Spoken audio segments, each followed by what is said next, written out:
শুধু শুধু ওর কাছ থেকে 500 টাকা নিয়ে আমাদের কোনো লাভ নেই। ওকে দেখে তো মনে হচ্ছে ওর সারা মাসের ইনকাম 1 থেকে 1,500 টাকা।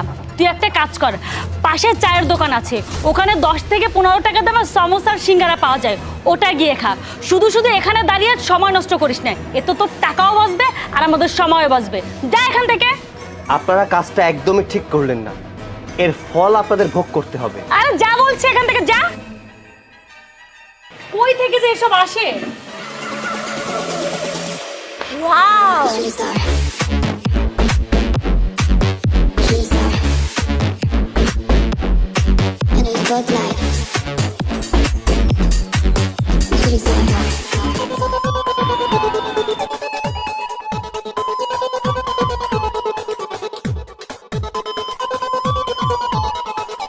স্পোর্টস কার্স, তাও আবার আমাদের রেস্টুরেন্টের সামনে। এত দামি গাড়ি কে নিয়ে আসলো? কি সুন্দর গাড়ি।